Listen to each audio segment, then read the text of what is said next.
The stagecoach lurched to a stop in front of the weathered building, and Natalie Vaughn's hands trembled so violently she could barely grip her worn carpetbag as she stared out at Mineral Point, Wisconsin in the summer heat of 1876.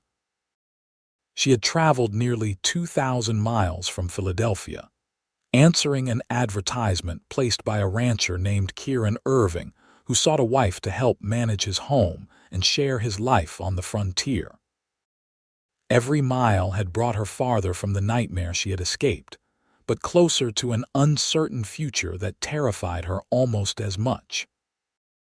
The bruises on her arms had faded during the long journey, hidden beneath the long sleeves of her modest gray dress, but the wounds inside remained raw and bleeding. "Madam, this is your stop," the driver called down, his weathered face kind but impatient. "Mineral Point." Natalie forced herself to move, her legs stiff from days of travel. As she stepped down onto the dusty street, she kept her eyes lowered, aware of the curious stares from townspeople going about their business. The town was larger than she had expected, with a main street lined with storefronts, a saloon, a general store, and what appeared to be a hotel. The late afternoon sun beat down mercilessly, and she could feel sweat gathering at her temples beneath her bonnet. "Miss Vaughn." The deep male voice made her flinch violently, and she stumbled backward, nearly dropping her bag. Her heart hammered against her ribs as she forced herself to look up at the man who had spoken.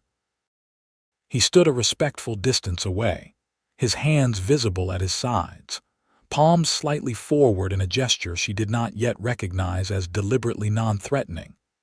Kieran Irving was tall, perhaps 30 years old, with sun-bronzed skin and dark hair that curled slightly at his collar. He wore practical ranch clothing, a blue cotton shirt and worn denim trousers, with a leather vest and boots dusty from riding. His face was strong-featured, with a straight nose and a firm jawline shadowed with stubble. But it was his eyes that caught her attention despite her fear. They were a warm brown like polished wood, and they regarded her with a gentleness she had not expected. "I am Kieran Irving," he said, his voice quieter now, as though he sensed her distress. "I have been waiting for you. The stagecoach was running behind schedule." Natalie managed a jerky nod, her throat too tight to speak. She gripped her bag with white-knuckled fingers and forced herself not to run. She had nowhere to run to. Philadelphia held nothing but danger now, and she had spent her last dollars on the train and stagecoach tickets that brought her here. Kieran took a small step back rather than forward, increasing the distance between them. "You must be exhausted from your journey," he said. "I thought we might have supper at the hotel restaurant before heading out to the ranch. It is about an hour's ride, and I expect you would appreciate a proper meal and a chance to rest a bit first." His consideration surprised her. The letters they had exchanged had been brief and practical, outlining expectations and circumstances, but revealing little of character. She had expected him to be impatient to leave town, perhaps angry at the delay. Her father had always been angry. Her brother had been worse. "That would be acceptable," she managed to say, her voice barely above a whisper. Kieran gestured toward the hotel, being careful not to move too quickly. "After you, Miss Vaughn." She walked ahead of him, acutely aware of his presence behind her but grateful he did not try to touch her arm or guide her as many men would have done. As they entered the hotel, the proprietor greeted Kieran warmly, clearly knowing him well. "Kieran, good to see you. Is this your bride from back east?" "This is Miss Natalie Vaughn," Kieran confirmed. "We will be dining here this evening." The proprietor, a portly man with a friendly face, nodded enthusiastically. Of course. Welcome to Mineral Point, Miss Vaughn. We hope you will be very happy here." Natalie managed a small smile and a quiet thank you, though her hands still shook. Kieran led her to a table near the window, and as she sat down, he took the chair across from her rather than beside her. It was another small thing, but she noticed. He was keeping distance between them. A young woman came to take their order, and Kieran asked what Natalie preferred. When she struggled to make a decision, overwhelmed by choices after weeks of traveling on limited funds and eating whatever was cheapest, he gently suggested the roast chicken with vegetables, saying it was particularly good here. She agreed with relief. As they waited for their food, an awkward silence settled between them. Kieran seemed content to let it stand, but Natalie knew she should make some effort at conversation. He was to be her husband, after all. The marriage was to take place tomorrow at the church, according to the arrangements they had discussed by letter. "Your ranch," she began hesitantly, then had to clear her throat and start again. "In your letters, you said you raise cattle and horses." "That is right," Kieran said, his expression encouraging. "I have about 200 head of cattle and a dozen horses. It is not the largest operation, but it provides a good living. The house is modest but solid. I built most of it myself with help from my neighbor Thomas." "You built it yourself?" She looked at him with surprise. "My father left me the land when he passed 5 years ago, but there was only a small cabin on it. I have been building the main house for the past 3 years. It has 4 rooms now, a proper kitchen, and a sleeping loft. I completed a separate bedroom on the main floor last month." He paused, studying her face carefully. "You will have that room, I will take the loft." Natalie's breath caught. She had not expected that. In his letters, he had made no mention of separate sleeping arrangements. She had been steeling herself for what she assumed would be her immediate duty as a wife, dreading it with every fiber of her being but seeing no alternative. "I do not understand," she said quietly. Kieran leaned back slightly in his chair, his posture open and non-threatening. "Miss Vaughn, I can see that you are frightened. You have been frightened since you stepped off that stagecoach. I am not a man who believes in forcing anything on anyone, especially a woman who has agreed to bind her life to mine. We will marry, as we arranged, but that does not mean I expect anything from you beyond what you are willing and ready to give." The food arrived before she could respond, giving her a moment to process his words. They ate in silence for a while, and Natalie found herself surprisingly hungry despite her anxiety. The chicken was indeed excellent, seasoned with herbs and cooked until tender. "May I ask," Kieran said carefully, setting down his fork, "what brought you to answer my advertisement?" "You do not have to tell me if you prefer not to, but I wonder if understanding might help." Natalie's hands stilled on her cutlery. For a long moment she did not speak. Then, quietly, choosing her words with care, she said, "I needed to leave Philadelphia. I needed to go somewhere far away where no one knew me or my family." "Were you in danger?" She nodded once, sharply. "Are you in danger now? Is someone looking for you?" "I do not believe so. My father died 6 months ago. My brother inherited everything. He wanted me to marry his business partner, a man who was cruel and violent. When I refused, my brother said he would make me comply.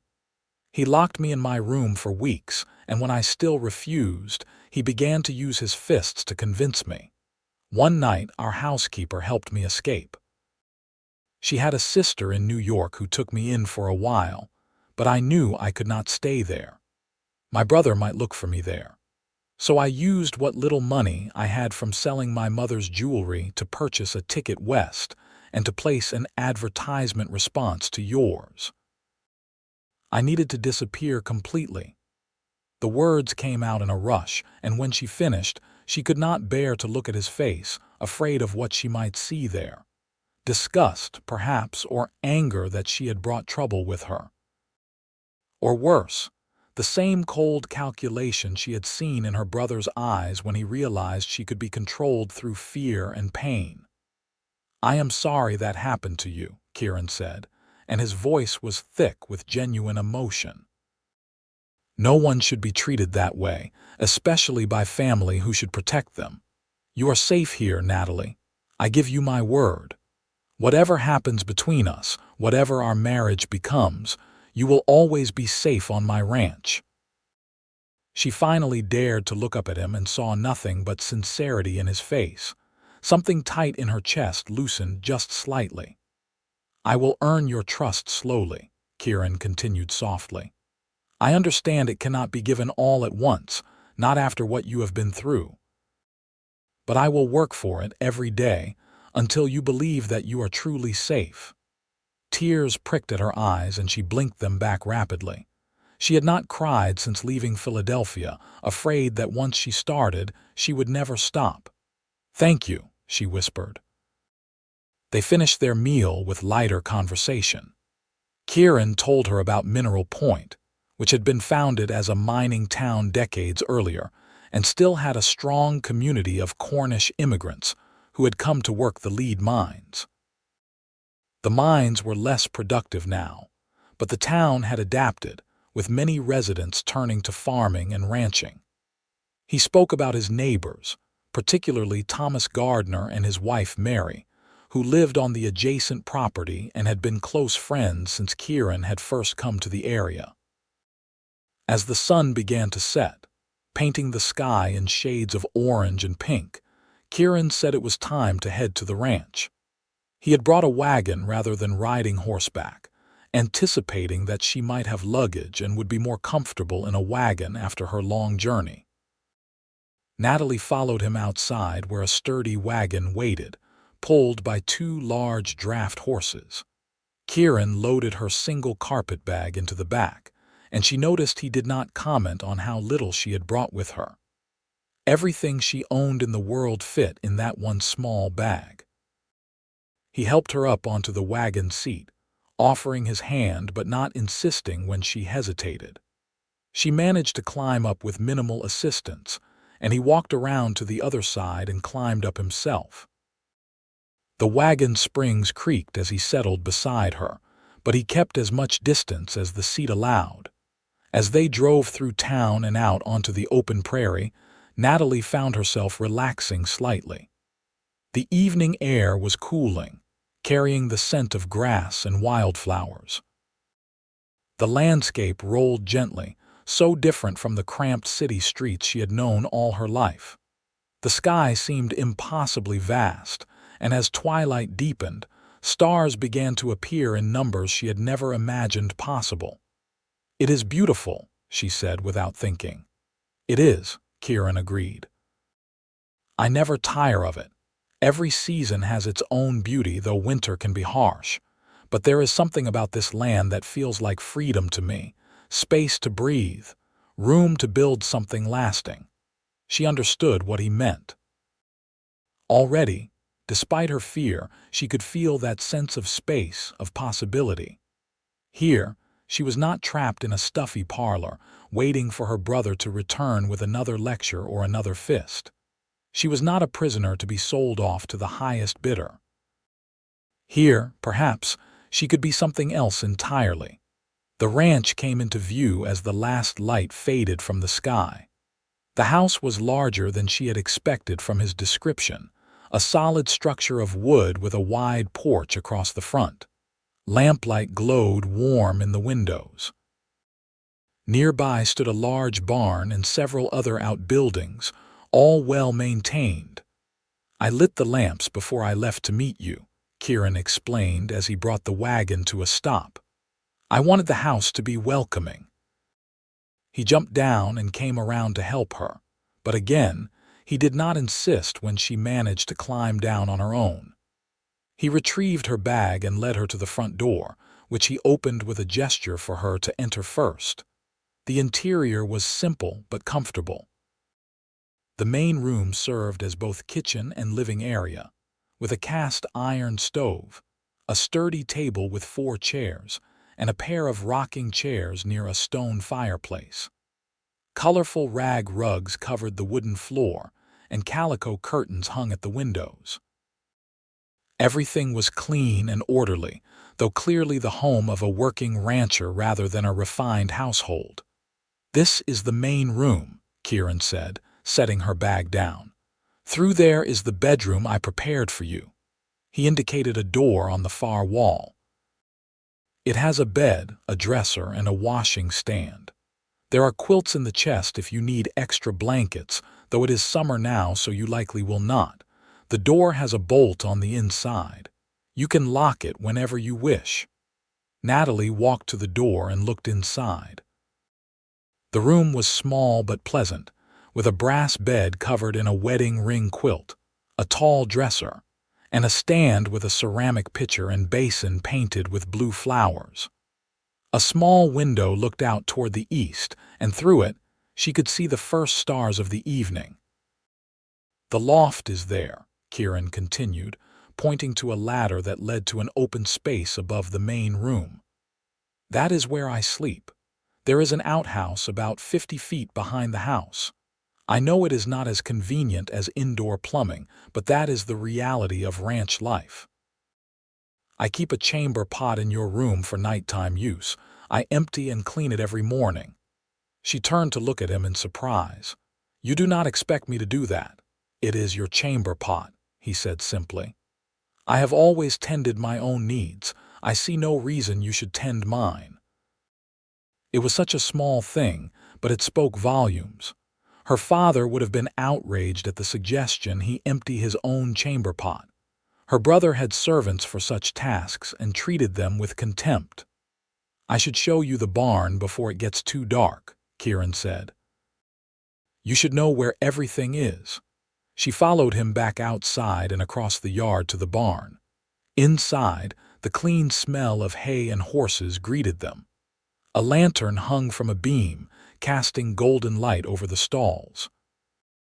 Two horses nickered softly at their approach, and a tabby cat emerged from the shadows to wind around Kieran's legs. "This is Copper and this is Sky," Kieran said, indicating the horses. "Copper is the sorrel mare, and Sky is the gray gelding. Either would be suitable for you to ride if you wish to learn, though Sky is gentler and more patient with beginners. The cat is called Buttons because of her white chest markings. She is an excellent mouser." Natalie reached down tentatively to pet Buttons, who purred and pushed against her hand. The cat's obvious trust in her was oddly comforting. "The chickens are in the coop behind the barn," Kieran continued. "I usually collect eggs in the morning. The cattle are in the pasture beyond that rise. I check on them daily, moving them to different grazing areas as needed." He walked her through the daily rhythms of the ranch, explaining where things were kept and how tasks were managed. He spoke about the work in a matter-of-fact way, neither minimizing the labor involved nor exaggerating the difficulties. When they returned to the house, Kieran said, "I imagine you are exhausted. Please make yourself at home. There is water in the pitcher if you wish to wash. I will be tending to some things in the barn for a while yet, giving the animals their evening feed." Natalie understood he was giving her privacy and time to settle in without his presence making her uncomfortable. "Thank you," she said, "for everything, for being kind." He met her eyes steadily. "You do not need to thank me for basic decency, Natalie, but you are welcome all the same. Sleep well. Tomorrow we will go into town for the ceremony, if you still wish to go through with the marriage. If you have changed your mind after seeing the ranch and spending time with me, I will not hold you to our agreement. I will help you find another situation, perhaps with a family in town who needs help." She shook her head quickly. "No, I want to stay. If the offer still stands, I want to marry you." "The offer stands," he said gently. "Good night, then." He left her alone in the house, and she heard his footsteps crossing the yard toward the barn. For a long moment, she stood in the center of the main room, trying to absorb everything that had happened. Then, moving slowly, she went to her new bedroom and closed the door. She found the bolt and slid it home, the solid click giving her a sense of security she had not felt in months. The room was hers. The door was locked. She was safe, at least for tonight. She undressed down to her chemise and drawers, folding her dress carefully over the single chair in the corner. The water in the pitcher was cool and fresh, and she used it to wash away the dust and grime of travel. Then she turned down the quilt and slipped between the clean cotton sheets. The bed was comfortable, the mattress filled with what felt like corn husks. Through the open window, she could hear the sounds of the prairie at night. Crickets chirping, the distant call of an owl, the soft lowing of cattle. So different from the sounds of Philadelphia. The rumble of carriage wheels on cobblestones, the shouts of street vendors, the constant press of humanity. She expected to lie awake for hours, her mind churning with anxiety about the next day and all the days to follow. But exhaustion claimed her quickly and she fell into a deep, dreamless sleep. When she woke, sunlight was streaming through the window and she could hear quiet sounds from the main room. For a moment, panic seized her, unsure where she was. Then memory returned. Wisconsin, the ranch, Kieran. She was getting married today. She dressed carefully in her best dress, a navy blue cotton with white trim that she had made herself years ago. It was respectable if not fashionable, suitable for a wedding ceremony. She brushed out her long brown hair and pinned it up carefully, wishing she had a mirror to check her appearance. When she emerged from her room, she found that Kieran had already been up for hours. The stove was warm, and the smell of coffee filled the air. A simple breakfast of bread, butter, and preserves was laid out on the table, along with 2 tin cups of coffee. "Good morning," Kieran said. He was freshly shaved and wore clean clothes, a white shirt and dark trousers with a string tie at his collar. He looked handsome and respectable, every inch the proper rancher. "I hope you slept well." "I did, thank you." She found she was surprisingly hungry and accepted the breakfast gratefully. They ate in companionable silence, and then Kieran said, "The wagon is ready whenever you are." "The ceremony is set for 10 o'clock at the church. Pastor Williams is expecting us. Thomas and Mary Gardner have agreed to stand as witnesses." The ride back to town seemed shorter in daylight. Natalie watched the landscape pass, noting details she had missed in the evening darkness.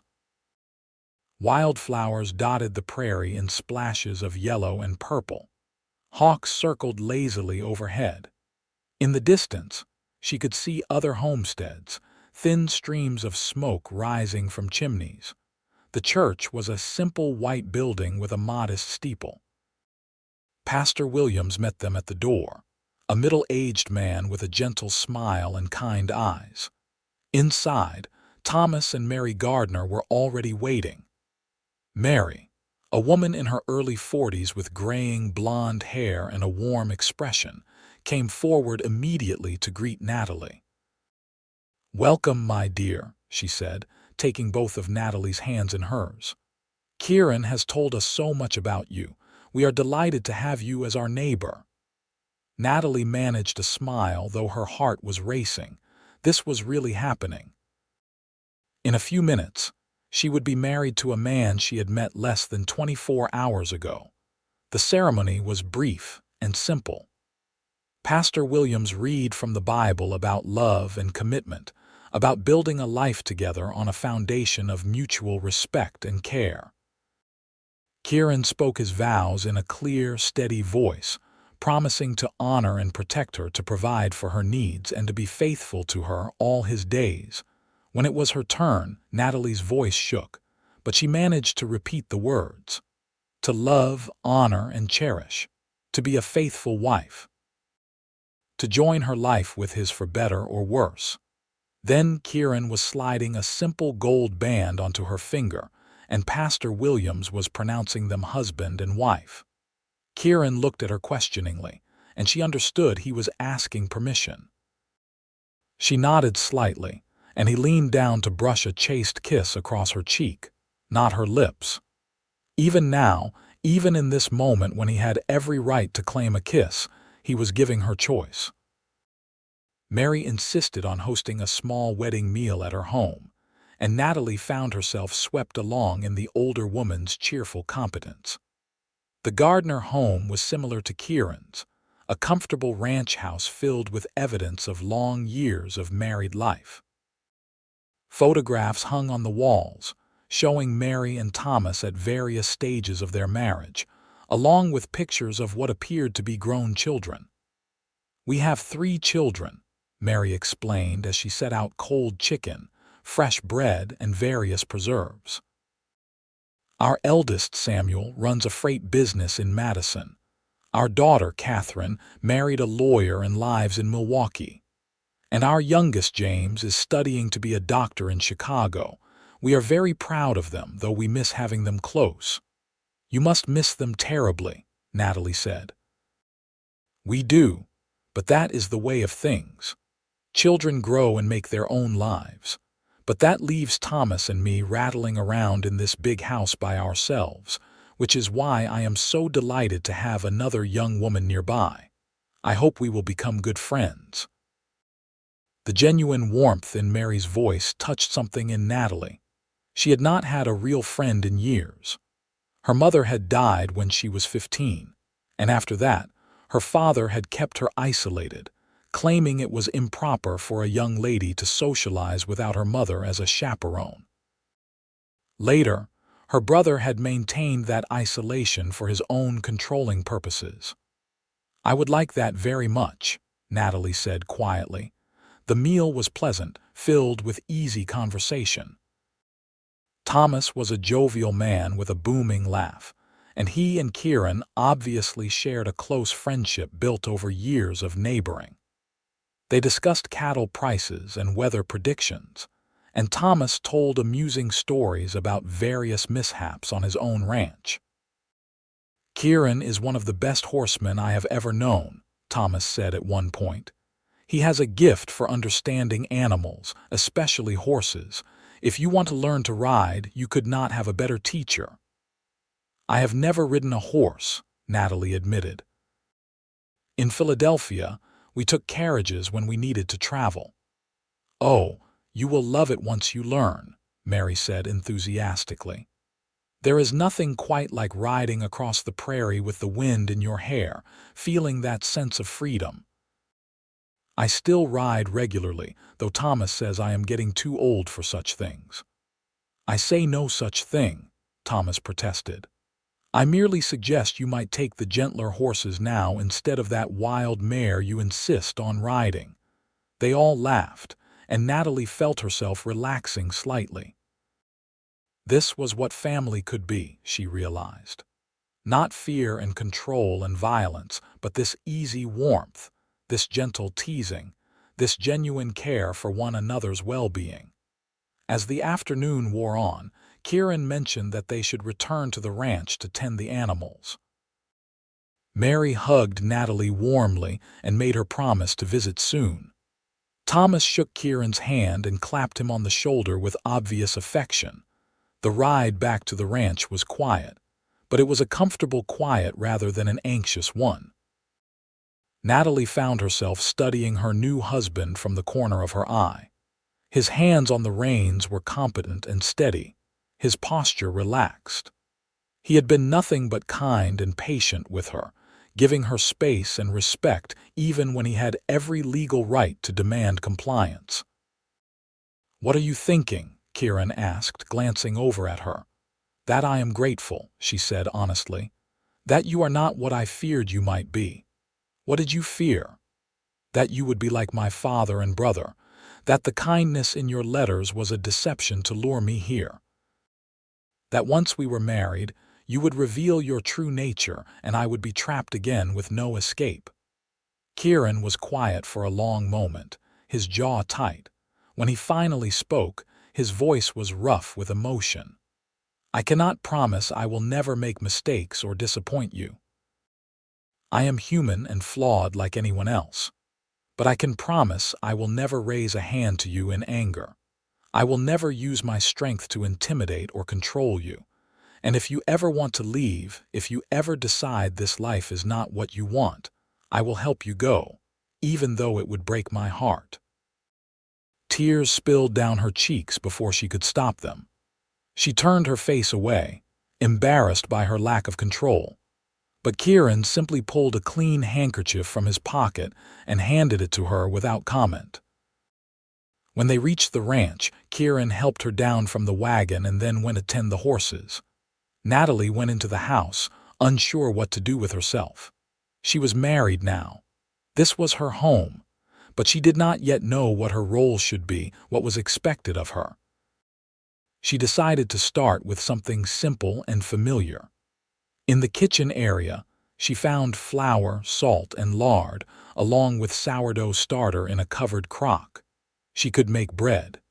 It was something she knew how to do well, one of the few domestic skills her mother had taught her before she died.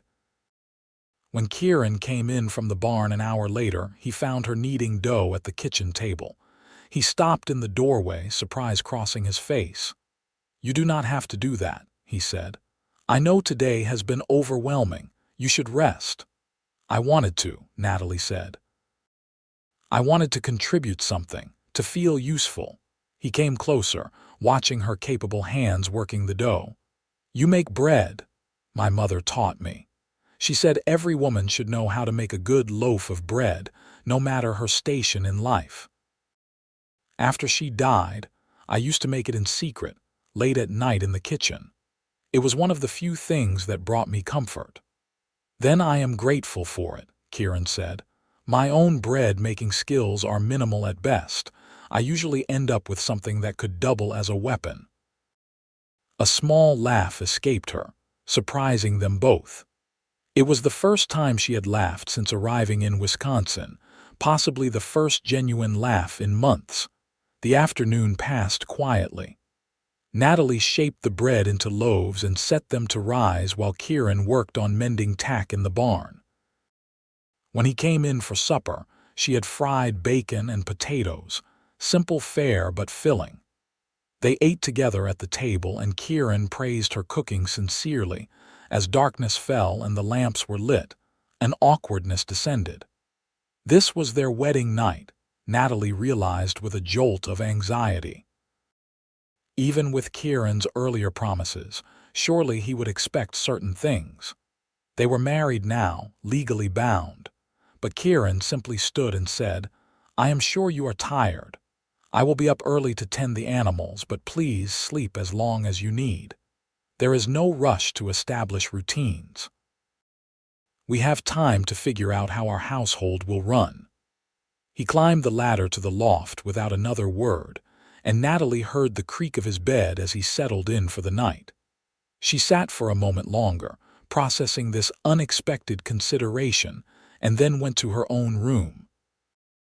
As she lay in bed that night, her wedding ring unfamiliar on her finger, she realized something had shifted inside her. The fear was still there, would probably always be there to some degree. But alongside it was something new, a tiny seed of hope. The days that followed fell into a gentle rhythm. Kieran woke before dawn to tend the animals, and Natalie rose an hour or so later to prepare breakfast. At first, they ate in near silence, but gradually conversation began to flow more easily. He asked about her life in Philadelphia, and she asked about his childhood on this land. She learned that his mother had died when he was young, and his father had raised him alone until passing away 5 years ago. Kieran had been working the ranch since he was old enough to sit a horse, learning everything his father could teach him about cattle and horses and the land itself.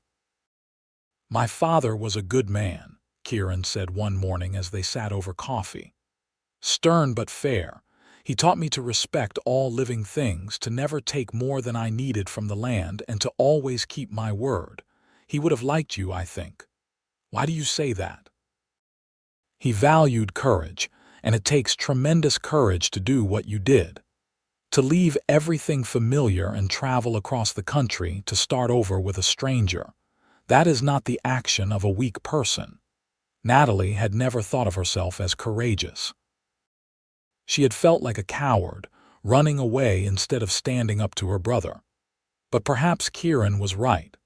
Perhaps survival took its own kind of courage. As the weeks passed, she began to take on more responsibilities around the ranch. She tended the chickens, collecting eggs and scattering feed. She worked in the small kitchen garden behind the house, weeding and watering the vegetables Kieran had planted earlier in the season. She cooked and cleaned, finding satisfaction in creating order and comfort in their home. Kieran never demanded these things from her. He had been managing alone before she arrived and made it clear he could continue to do so.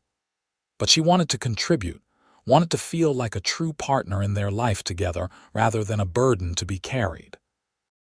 One morning, about 3 weeks after their wedding, Kieran asked if she would like to learn to ride. "It would give you more independence," he said. "You could visit Mary on your own or ride into town if you needed something. And it is simply enjoyable being on horseback."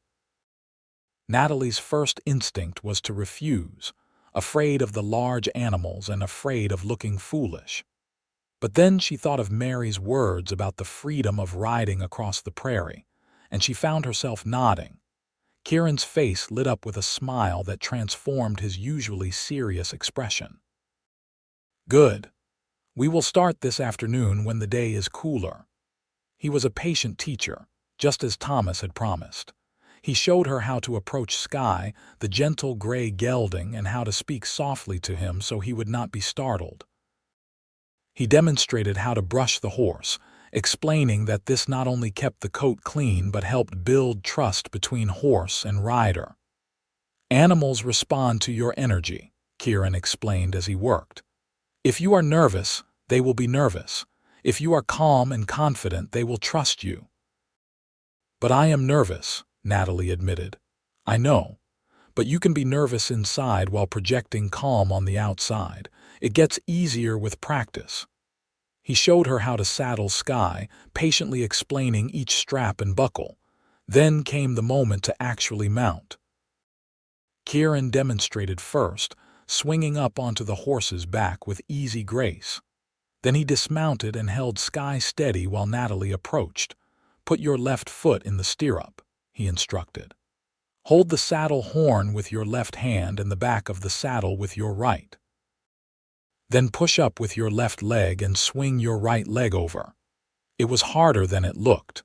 Natalie got her foot in the stirrup, but could not seem to get enough momentum to pull herself up. Kieran moved behind her and she stiffened instinctively. "I can help you," he said quietly. "I will give you a boost up, but only if you are comfortable with me touching you." She took a breath, fighting down the panic. This was Kieran, who had never hurt her, who slept in the loft every night and never asked for more than she was willing to give. She could trust him in this. "All right," she said. His hands were gentle on her waist, lifting with just enough assistance that she could swing her leg over and settle into the saddle. Then he immediately stepped back, giving her space. From the back of the horse, the world looked different.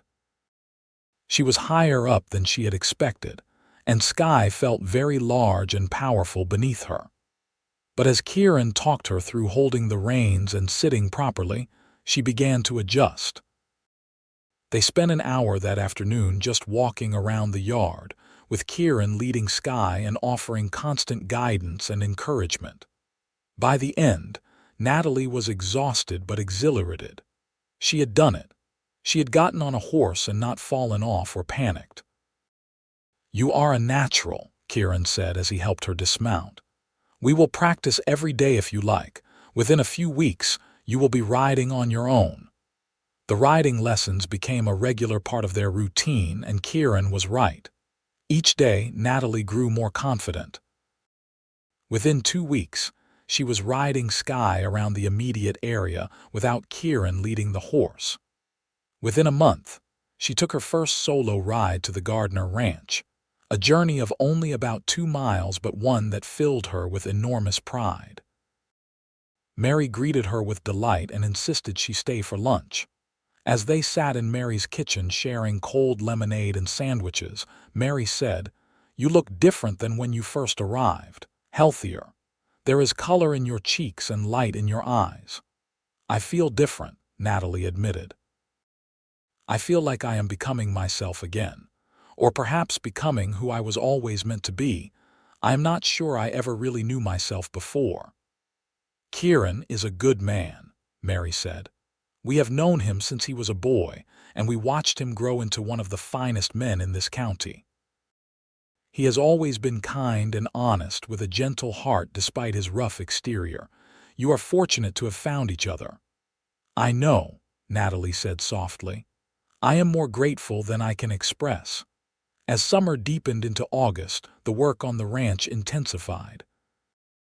There was hay to be cut and stored for winter, fences to be mended, and preparation to be made for the eventual sale of cattle. Kieran worked long days, coming in at dusk exhausted and dusty. Natalie found herself watching him more often, noticing the way his shirt stretched across his shoulders as he worked, the way he moved with unconscious grace, the way he was always gentle with the animals even when they were being difficult. He was undeniably handsome, but more than that, he was good. Truly good in a way she had not known men could be. One evening, as they sat on the porch after supper watching the sun set, Natalie found herself speaking before she could think better of it. "Why did you place an advertisement for a wife? Surely there were women in the area who would have married you." Kieran was quiet for a long moment, rocking slowly in his chair. "I suppose there might have been," he said finally, "but I am not much for courting and social occasions. I never quite know what to say at dances and socials. I feel awkward and clumsy, like I am taking up too much space. The written word has always been easier for me. I can think about what I want to say and express it clearly. And I suppose I hope to find someone who was looking for the same thing I was, a genuine partnership, not just a social arrangement." "Have you found that?" she asked. He turned to look at her, his brown eyes serious. "I believe I have, or at least I hope I am building toward it." "These past weeks with you have been the happiest of my life, Natalie. Even though we are not yet truly husband and wife in all ways, even though you still lock your door at night, which is absolutely your right, I have valued every conversation, every shared meal, every moment of working together. You make this house a home." Her heart was beating fast.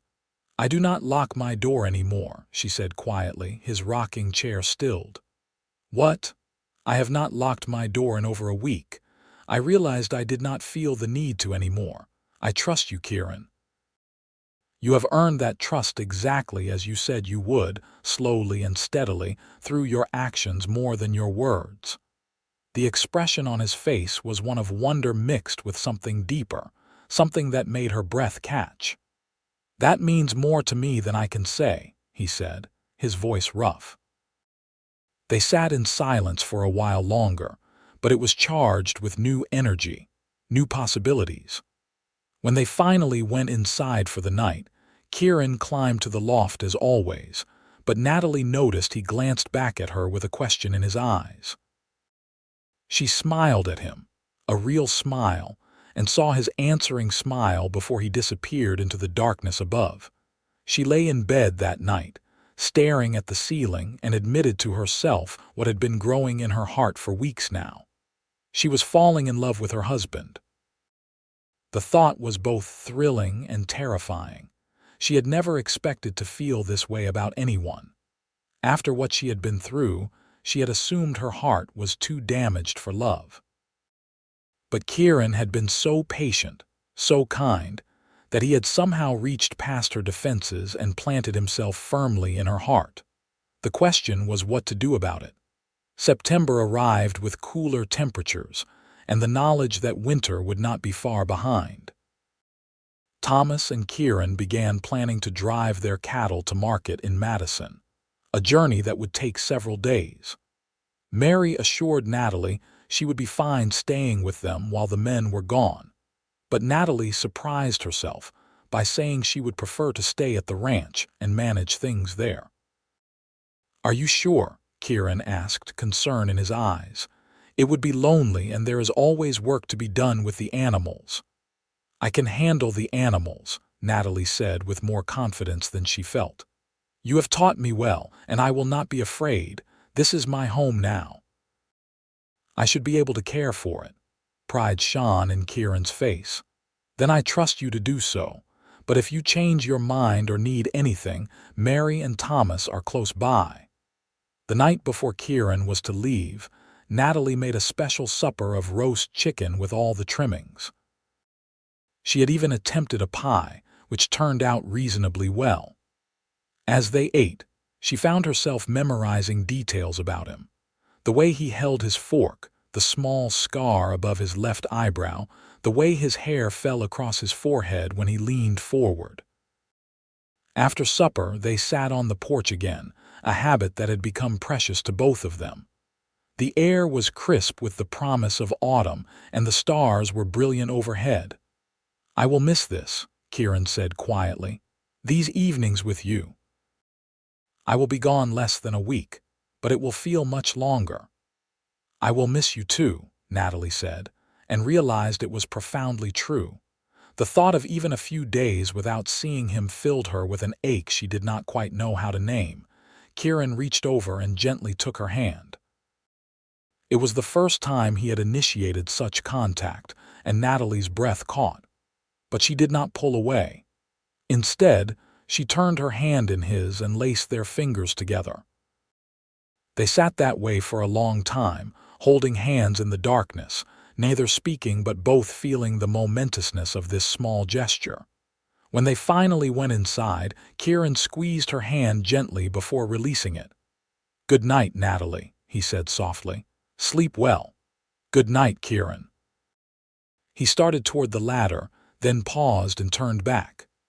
"When I return," he said, his voice careful, "when I return, I would like to talk with you about our marriage, about what you might want it to become. Only if you are ready. There is no pressure. But I wanted you to know that I have been thinking about it, about us." "So have I," she admitted. "We will talk when you return." The smile he gave her was brilliant, transforming his whole face. Then he climbed to the loft, and she went to her room with her heart racing. The days while Kieran was gone passed slowly. Natalie kept busy with the animals and the household, but she found herself constantly listening for the sound of his voice, looking up expecting to see him, and then remembering he was not there. She had not realized how much his presence had become the center of her days until it was absent. On the third evening, a storm rolled in from the west, bringing violent wind and lashing rain. Natalie secured the animals as best she could, then retreated to the house. The wind howled around the sturdy structure, and thunder crashed overhead. Lightning illuminated the prairie in brilliant flashes. She was not particularly afraid of storms, but she felt vulnerable alone in the house. She found herself wishing Kieran were there, not because she needed protection, but because his solid, calm presence would have been comforting. As she lay in bed listening to the storm rage outside, she realized something important. She did not just love Kieran, she wanted him. Not just his protection or his provision or his kindness, though those things were precious. She wanted him as a husband in every sense of the word. She wanted to share his bed, to know the intimacy she had always feared. With him, she thought it might not be something to fear, but something beautiful. The storm passed by morning, leaving the world washed clean. Natalie went about her chores with a sense of anticipation. Kieran would be home soon, perhaps as early as today, and they would have their conversation. And she knew now what she wanted to say. He arrived in the late afternoon, dusty and tired from the long ride but grinning when he saw her waiting on the porch. He swung down from copper and strode toward her, and Natalie did something she had never done before. She walked down the porch steps and straight to him, reaching up to embrace him. Kieran froze for just a moment in surprise, then wrapped his arms around her carefully, as though she were something precious that might break. She pressed her face against his chest, hearing his heart beating strong and fast beneath his shirt. "I missed you," she said, her voice muffled against him. "I missed you too," he said, his voice rough with emotion. "Every moment. I missed you so much." They stood that way for a long time, holding each other in the golden afternoon light. Finally, reluctantly, they separated. "I should tend to copper," Kieran said, "and clean up. I am covered in dust from the road." "I will heat water for you," Natalie said. "And supper will be ready when you are." Over supper, Kieran told her about the journey to Madison, the good price they had received for the cattle, and the news he had heard in the city. But underneath the ordinary conversation, there was an undercurrent of awareness, of anticipation. When the meal was finished and the dishes washed, they went to the porch as usual. But this time, before they sat down, Kieran said, "You wanted to talk about us." "I did," Natalie said, her heart pounding. "I do." "I want you to know," Kieran began, but she held up a hand to stop him. "Let me speak first," she said. "Please. I need to say this while I have the courage." He nodded, giving her his full attention. "When I came here, I was broken," Natalie said, choosing her words carefully. "I was terrified and traumatized and certain I would never feel safe again. I agreed to marry you because I was desperate, and you seemed like the least dangerous option available to me. I thought I would simply endure, survive, make the best of a bad situation." She saw him flinch slightly at that, and she reached out to take his hand. "But you gave me something I did not expect. You gave me time and space and respect. You let me heal at my own pace. You never demanded anything I was not ready to give. And in doing that, you gave me the most precious gift imaginable. You gave me back myself." Tears were running down her cheeks now, but she kept going. "I am not broken anymore, Kieran. Or if I am healing, and that is because of you. And somewhere along the way, I stopped being afraid of you. I started looking forward to seeing you each morning. I started noticing things about you, the way you laugh, the way you are so gentle with the animals, the way you treat me like I matter. And I realized something while you were gone." "What?" he asked softly. "I realized I love you," she said. "I love you, and I want to be your wife in truth, not just in name. I want to share your life and your bed and build a real marriage with you, if you still want that, if you still want me." Kieran was very still for a long moment. Then he brought her hand to his lips and kissed her knuckles gently. "If I still want you," he repeated, his voice thick with emotion. "Natalie, I have wanted you from the moment I saw you step off that stagecoach, so frightened but so brave. I have loved you since the first time you smiled at me, really smiled. You are everything I hoped for and more than I dreamed possible. Of course I want you. I want nothing more than to build a life with you, a real life, a real marriage." He stood and drew her to her feet, then cupped her face gently in his hands. "May I kiss you?" he asked. "Really kiss you the way I have wanted to since we were married?" "Yes," she breathed. He lowered his head slowly, giving her every opportunity to change her mind. But she did not want to. She rose up on her toes to meet him, and when his lips touched hers, it was nothing like she had feared. It was soft and warm and gentle, full of promise and hope. The kiss deepened slowly, naturally, and Natalie found herself pressing closer to him, her arms winding around his neck. His hands moved to her waist, holding her carefully, always carefully, as though she were precious beyond measure. When they finally broke apart, both breathing hard, Kieran rested his forehead against hers. "Are you sure?" he asked.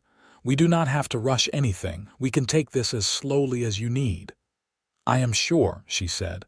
"I want this. I want you tonight." He kissed her again, longer this time, more intense, and she felt heat kindling inside her, something she had never expected to feel.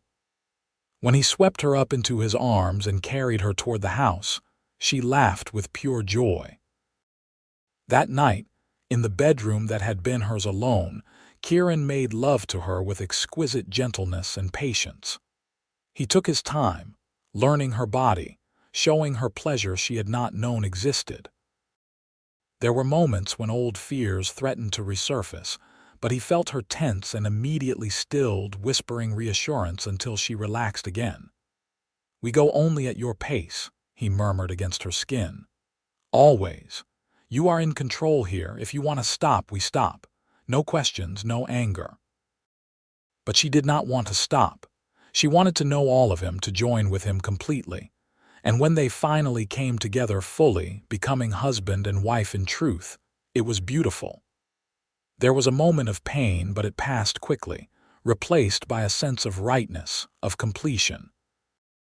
Afterward, they lay tangled together in the darkness, her head on his chest, his arms wrapped securely around her. She had never felt so safe, so cherished. "I love you," Kieran whispered into her hair. "I will love you until my last breath and beyond." "I love you too," she whispered back. "Thank you for saving me, for giving me time to find myself again." "You saved yourself," he said. "I just gave you a safe place to do it." They fell asleep that way, wrapped in each other's arms, and for the first time since her mother had died, Natalie slept without fear. The following months were the happiest of Natalie's life. She and Kieran settled into true partnership, working together to manage the ranch and prepare for winter. But more than that, they discovered each other in ways both large and small. They learned to read each other's moods, to offer support without being asked, to find joy in simple moments together. Winter came early that year, with the first snow falling in late October. Natalie had worried about being isolated, trapped indoors for long months. But with Kieran, even the long winter nights felt cozy rather than confining. They sat by the fire in the evenings, reading aloud to each other from books Kieran had collected over the years. They played cards and checkers. They talked for hours about everything and nothing. And they made love often, exploring each other with growing confidence and passion. Natalie discovered that her body was capable of pleasure she had never imagined, and Kieran delighted in showing her new ways to experience it. They were endlessly curious about each other, playful and passionate by turns. On Christmas Eve, as they sat by the fire with snow falling softly outside, Kieran gave her a gift he had been working on in secret. It was a beautiful wooden box, carefully crafted and polished to a soft sheen, with her initials carved on the lid. "It is for keeping precious things," he explained. "Letters, photographs, whatever matters to you." She ran her fingers over the smooth wood, touched beyond words. "It is beautiful. I have something for you too." She had knitted him a thick wool scarf in deep blue, working on it whenever he was out tending the animals. He wrapped it around his neck immediately and declared it the finest scarf he had ever owned. "Though truthfully," he said, pulling her onto his lap, "the finest gift I could ever receive is the one I already have. You, your trust, your love, that is all I need." She kissed him deeply, pouring everything she felt into it. "You have that," she promised. "Always." As winter gave way to spring, Natalie began to suspect she might be pregnant. She waited until she was certain before telling Kieran, afraid to raise hopes prematurely. But when 2 missed courses and constant morning queasiness confirmed her suspicion, she could no longer keep the news to herself. She told him one evening after supper, simply and directly. "I am with child. I believe the baby will come in the fall, probably October." Kieran's face went through a series of expressions: shock, wonder, joy, and then concern. "Are you well? Is everything as it should be?" "Should we send for a doctor?" She laughed at his immediate worry. "I am well. Women have been having babies since the beginning of time. But yes, when the time grows closer, I would like Mary to be here. She has helped deliver babies before." He pulled her into his arms, holding her tightly. "A baby," he whispered. "Our child. I can hardly believe it. Are you happy?" she asked, suddenly uncertain. "Happy?" He pulled back to look at her, his eyes bright with unshed tears. "I am beyond happy. I am overwhelmed, grateful, terrified, but mostly just filled with love. For you, for our child, for this life we are building together." The pregnancy progressed smoothly. Natalie continued to work around the ranch, though Kieran became increasingly protective as she grew larger. He insisted on taking over the heavier chores and fussed over her constantly, making sure she was eating enough and resting adequately. "I am pregnant, not ill," she finally said in exasperation one day when he tried to prevent her from hanging laundry. "I know," he said, looking sheepish.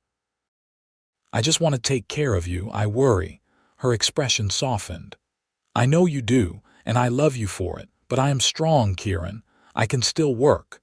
I will tell you if I need to rest." Summer arrived hot and humid, making the last months of pregnancy uncomfortable. Natalie spent much of her time in the shade of the porch, sewing tiny clothes for the baby and visiting with Mary, who had become a dear friend, an invaluable source of advice about childbirth and motherhood.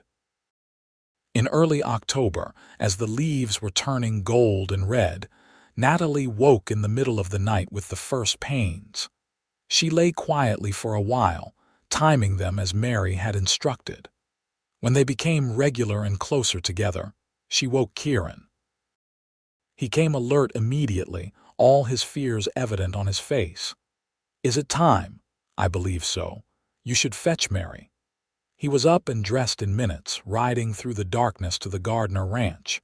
He returned with both Mary and Thomas, who insisted on coming in case he was needed for anything. Mary took charge with calm competence, sending Thomas and Kieran out of the bedroom and examining Natalie carefully. "You are progressing well," she said.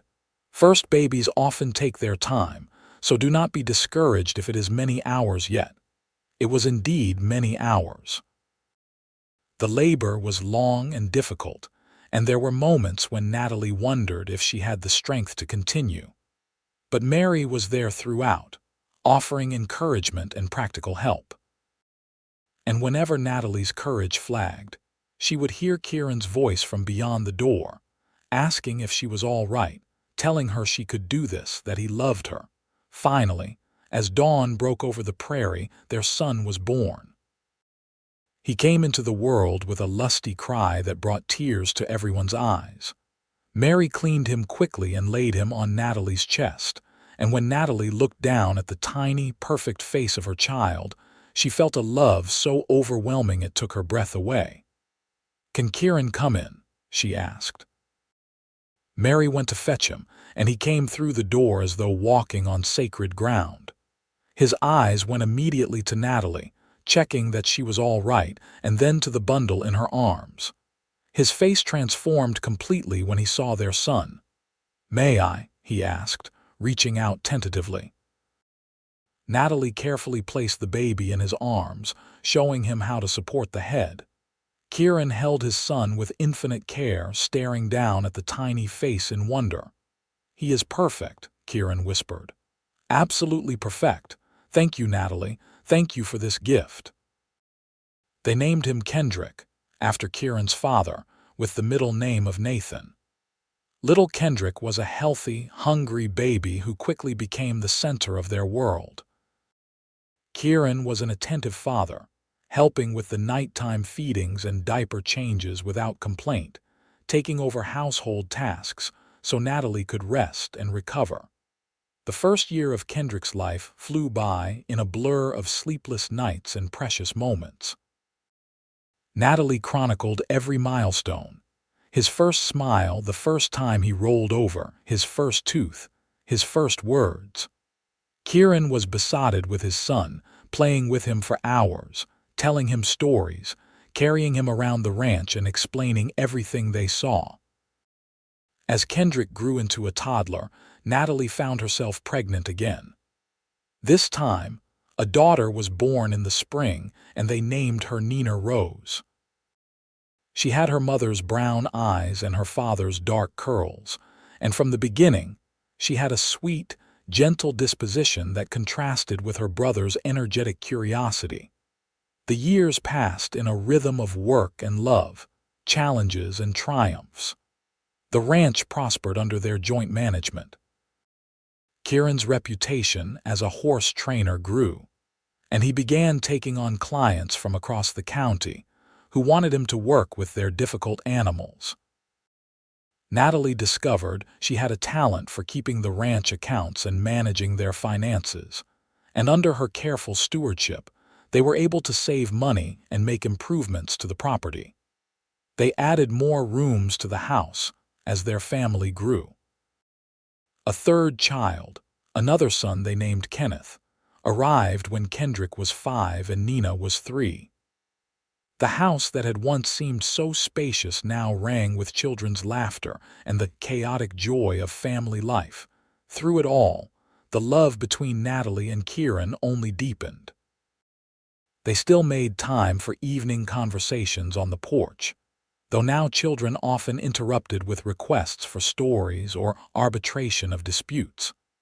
They still cherished their private moments together, stolen kisses in the barn or passionate reunions after Kieran returned from trips to town. Mary and Thomas remained close friends and surrogate grandparents to the children. The four of them often shared meals and helped each other with ranch work. When Thomas was injured in a fall from his horse, Kieran and Natalie cared for him and kept the Gardner Ranch running until he recovered. When Natalie was ill with influenza one winter, Mary moved into their home for 2 weeks to help with the children. On their 10th wedding anniversary, Kieran surprised Natalie with a trip to Madison, their first journey away from the children and the ranch in years. Mary and Thomas agreed to watch the little ones for a long weekend, and Natalie and Kieran took the train to the city. It felt strange and wonderful to be alone together, to remember what it had been like before the happy chaos of children. They stayed in a fine hotel, ate in restaurants, and walked through the city streets hand in hand. But what Natalie enjoyed most was simply having Kieran's undivided attention, being able to talk without interruption, to make love without listening for a child's cry. On their last evening in Madison, they sat in the hotel dining room over a leisurely supper, and Kieran reached across the table to take her hand. "You remember when you first arrived in Mineral Point?" he asked. "How frightened you were, how you flinched every time I spoke." "I remember," she said softly. "I was terrified, of you, of the future, of everything. When I saw you that day, so brave despite your fear, I knew I wanted to earn your trust. I promised myself I would do whatever it took, for however long it took, to make you feel safe, to help you heal." "You kept that promise," Natalie said, her eyes bright with tears. "You gave me back my life, Kieran. More than that, you gave me a life better than anything I had imagined possible. A home, children, love. Real love, the kind I thought only existed in stories. You gave me the same," he said. "Before you came, I was going through the motions of living, but I was lonely. I did not fully realize how lonely until you filled my life with warmth and laughter and love. You and our children are everything to me." She stood and came around the table to kiss him, not caring who might be watching. "Take me upstairs," she whispered against his lips. "We have one more night before we go home. I want to spend it showing you how much I love you." They made love that night with the passion of newlyweds and the deep intimacy of 10 years of marriage. Afterward, lying in each other's arms in the darkness, Natalie said, "I never want to forget this feeling, this perfect contentment." "Then we will not forget," Kieran promised. "We will hold on to it, carry it back to the ranch with us, let it sustain us through the hard days and the busy days. Because this is what matters, us, our love. Everything else is just details."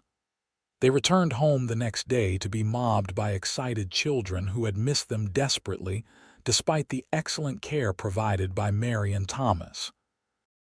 Kendrick, now 10 years old, had helped with the morning chores and was bursting with pride at his accomplishment.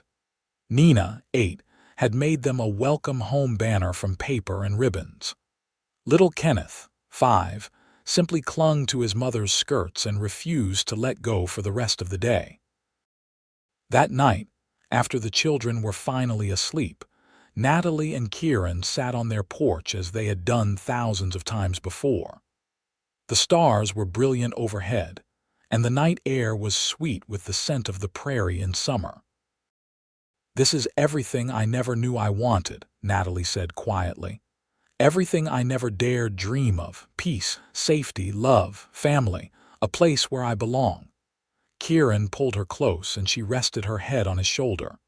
"You belong here," he said, "with me, with our children on this land. You belong, and you are loved, and you always will be." The years continued to flow past, marked by the changing seasons and the growth of their children.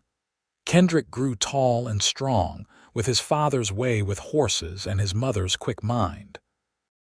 He began helping seriously with the ranch work, and Kieran started teaching him everything he knew about managing cattle and training horses. Nina developed a love of learning and begged for books every time they went to town. Natalie taught her to read at a young age, and soon Nina was devouring every book she could get her hands on.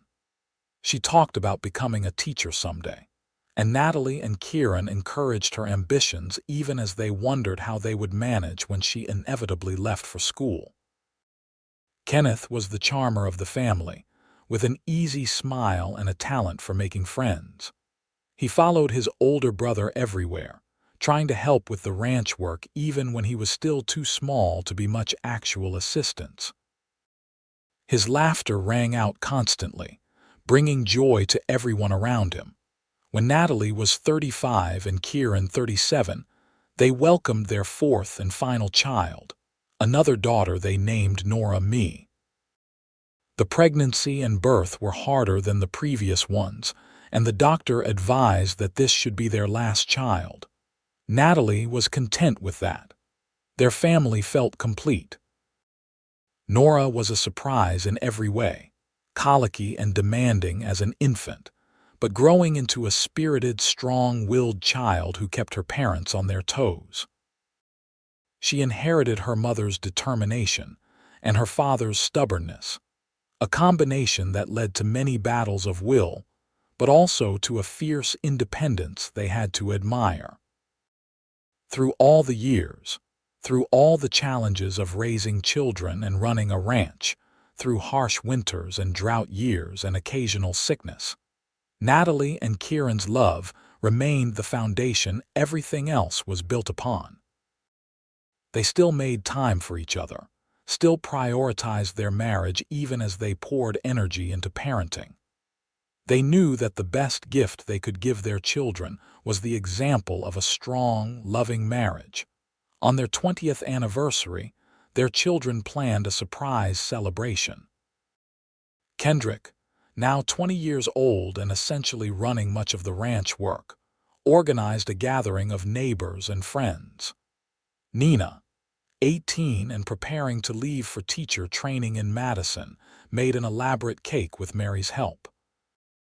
Kenneth, 15, decorated the house with streamers and flowers. And Nora, 5 years old, made cards for each parent with careful drawings of their family. Mary and Thomas were there, both grayer now but still active and vital. Many of their neighbors came, some of whom had known Kieran since childhood and had watched his family grow. Pastor Williams, now quite elderly but still serving the community, offered a blessing over their marriage and family. As the party wound down and the children were occupied with friends, Kieran pulled Natalie aside. "Walk with me," he asked. They strolled away from the house toward the crest of a small hill that overlooked their property. From here, they could see the house Kieran had built expanded now to accommodate their growing family. They could see the barn and pastures, the cattle grazing peacefully, the horses in the corral. They could see the garden Natalie tended, lush with summer vegetables. They could see the whole life they had built together. 20 years ago, I stood at the depot in town and watched you step off that stagecoach, Kieran said, his arm around her waist. I had no idea that moment would be the beginning of everything that matters in my life. I thought I was just meeting a woman I would marry, someone to share the work and the loneliness. I had no concept that I would find you, my perfect match, my love, my best friend. I thought I was running away to the least terrible option available, Natalie said, leaning into his embrace. I thought I would just survive, endure, make the best of a bad situation. I never imagined I would find home, that I would find healing, that I would find a love so deep and real it transformed everything about who I am. You transformed me too, Kieran said. You taught me what real partnership looks like. You made me a father, which has been the greatest joy of my life. You filled my days with purpose and my nights with love. Everything good in my life traces back to you. She turned in his arms to face him, reaching up to touch his face.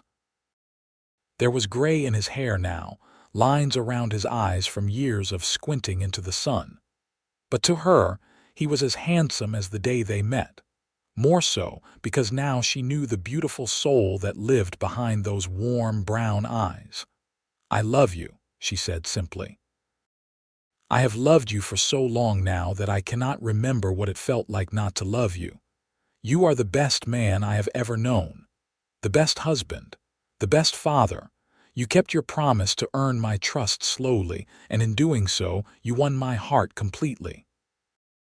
He kissed her then, a kiss that held 20 years of shared life, of passion and tenderness and deep abiding love.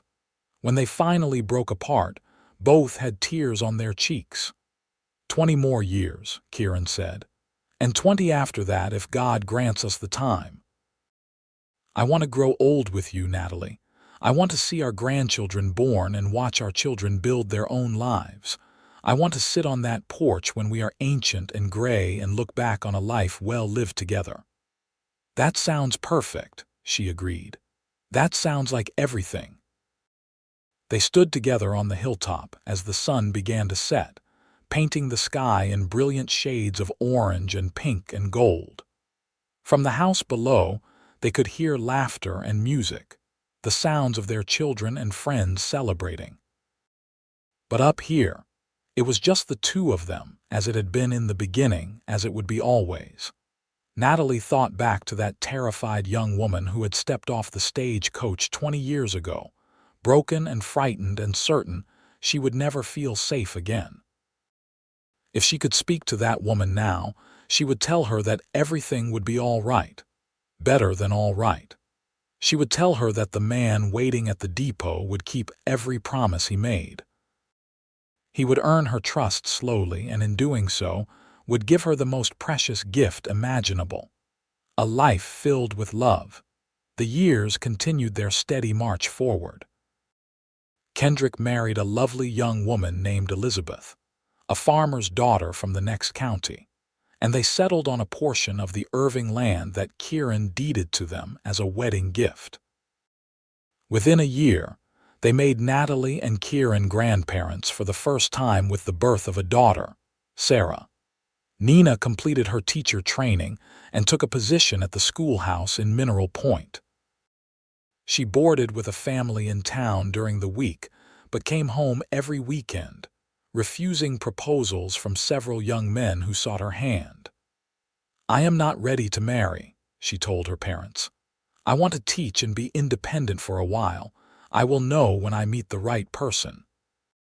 Kenneth showed signs of wanting something beyond ranch life. He talked of seeing more of the world, perhaps joining a cattle drive to Montana, or even traveling to California. Kieran and Natalie listened with mixed feelings, proud of his adventurous spirit, but worried about the dangers such journeys entailed. Nora was growing like a weed, all long legs and wild curls, climbing trees and racing her horse across the prairie with abandon. She declared regularly that she was never getting married, that she would stay on the ranch forever and help her father with the horses. Natalie smiled at these pronouncements, knowing how much could change as a child grew. Mary and Thomas celebrated their 50th wedding anniversary, an occasion marked by a huge gathering of children, grandchildren, and neighbors. Looking at them, still devoted to each other after all those years, gave Natalie hope that she and Kieran would indeed have many more years together. But life had sorrows as well as joys. When Natalie was 42, word reached them from Philadelphia that her brother had died, killed in a fight outside a tavern.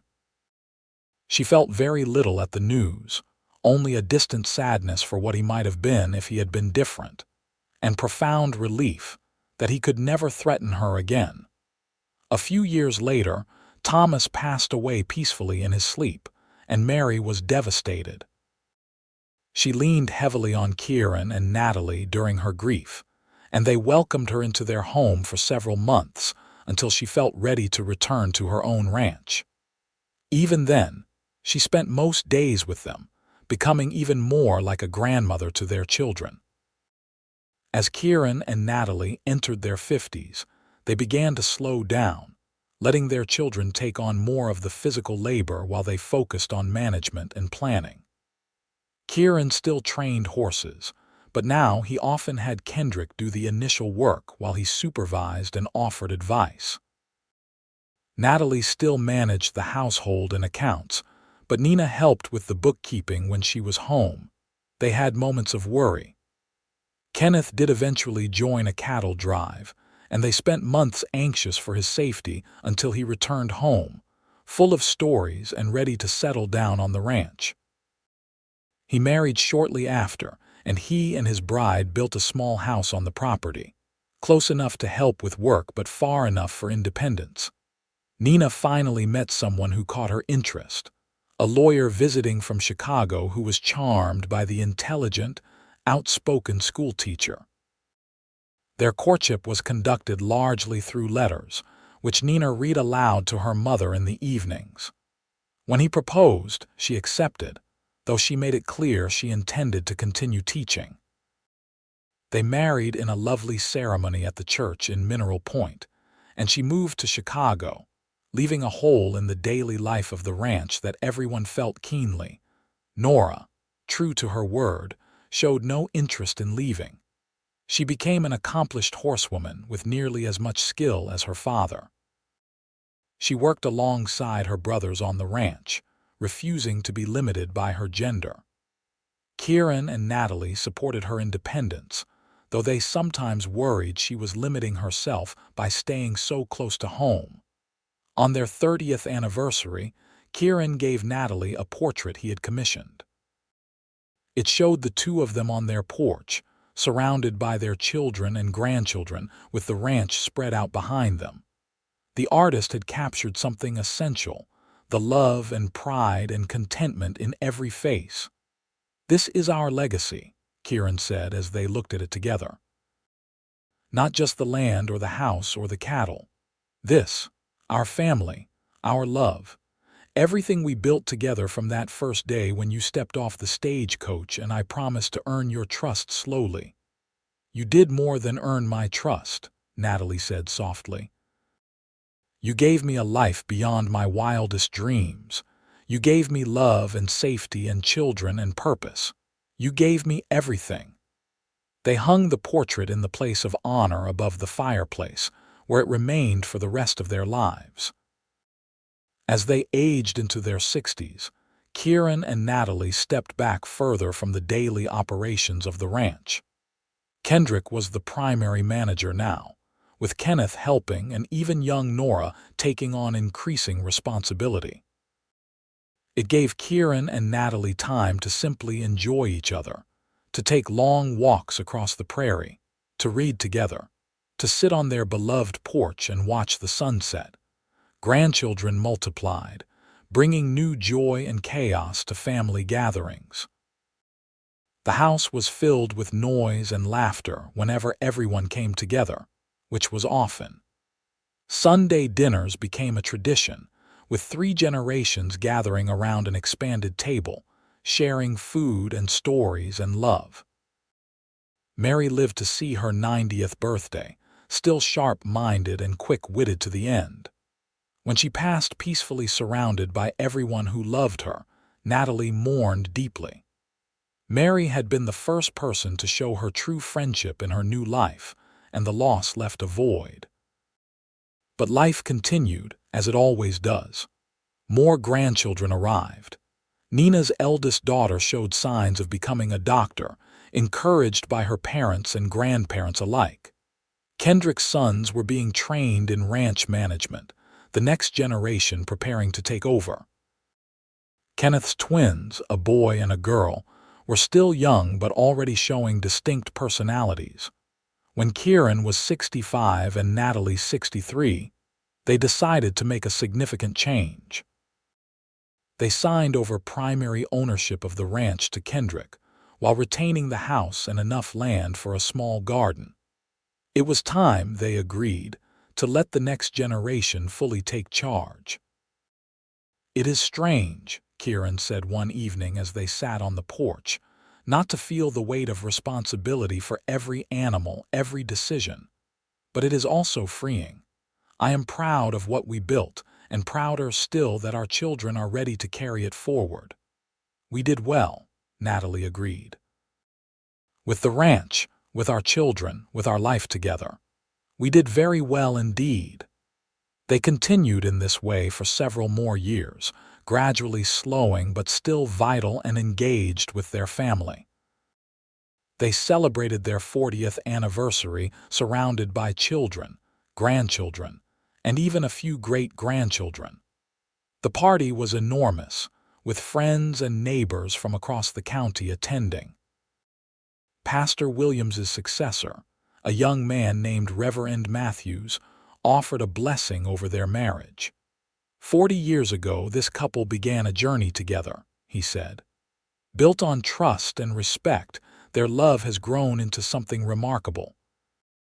They have raised a family, built a prosperous ranch, and touched countless lives. They are an example to us all of what marriage can be when 2 people commit fully to each other and to building a life together. As Natalie looked around at all the faces gathered to celebrate with them, she felt overwhelmed with gratitude. Every person here represented some thread in the rich tapestry of the life she and Kieran had woven together. Their children, grown now with families of their own. Their grandchildren and great-grandchildren, the future they would leave behind. The neighbors and friends who had shared in their joys and sorrows. All of it traced back to that moment 39 years ago when she had stepped off a stagecoach, terrified and desperate. And Kieran had looked at her with gentle brown eyes and promised to earn her trust slowly. In their 70s, Kieran developed some stiffness in his joints and Natalie's eyesight began to fail. But their minds remained sharp, and their love for each other never wavered. They adjusted to the limitations of age with grace, finding new ways to spend their time. Kieran whittled beautiful toys for the great-grandchildren. Natalie dictated her life story to Nina, who wrote it all down so future generations would know where they came from. One spring evening, as they sat on the porch watching their great-grandson chase chickens in the yard, Kieran reached over and took Natalie's hand, his grip still firm despite the tremor that sometimes afflicted him. "I have had a good life," he said quietly. "Better than I ever expected or deserved.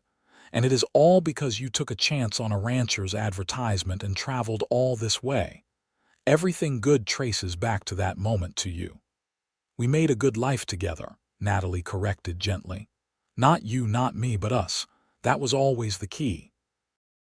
We were partners in everything, equals in all the ways that matter. That is what made it work." "Yes," he agreed. "That is exactly right, partners, Equals, best friends who fell in love and built something lasting. They sat in comfortable silence, watching the shadows lengthen across the prairie. 43 years had passed since they had first sat here together, and yet in some ways it felt like no time at all. They were still the same people at the core, still choosing each other, still in love. As the sun set in brilliant shades of gold and orange, painting the sky like a watercolor masterpiece, Natalie leaned her head on Kieran's shoulder and felt his arm come around her, steady and sure as it had been for more than 4 decades. "This is perfect," she whispered. "This moment, this life, this love, everything is exactly as it should be." "Yes," Kieran agreed softly, pressing a kiss to the top of her head. "Everything is exactly as it should be. We are home. We are together. We are loved. What more could anyone ask for?" The stars began to appear overhead, one by one, until the sky was filled with them, the same stars they had watched together countless times over the years. And in the house behind them, filled with the laughter and chatter of family, their legacy lived on. Kieran and Natalie lived several more years, surrounded by family and love. They passed within 6 months of each other in their late 70s, Kieran first, and then Natalie, as though she had been waiting only to be sure he was settled before following him into whatever came next. At Natalie's funeral, their children and grandchildren shared stories of their love, of their partnership, of the remarkable life they had built together. Nina read from the memoir her mother had dictated, sharing the story of a terrified young woman who had fled across the country to escape violence and found instead healing, purpose, and a love that transformed everything. "My father promised my mother he would earn her trust slowly," Nina said, her voice breaking with emotion. "And he kept that promise every day of their marriage. He gave her time and space and respect, and in return, she gave him her whole heart. They showed all of us what real love looks like. Not the easy passion of youth, though they had that too, but the deep, enduring love that weathers every storm and only grows stronger with time. That is their legacy to us, more valuable than the land or the house or anything material. They taught us how to love."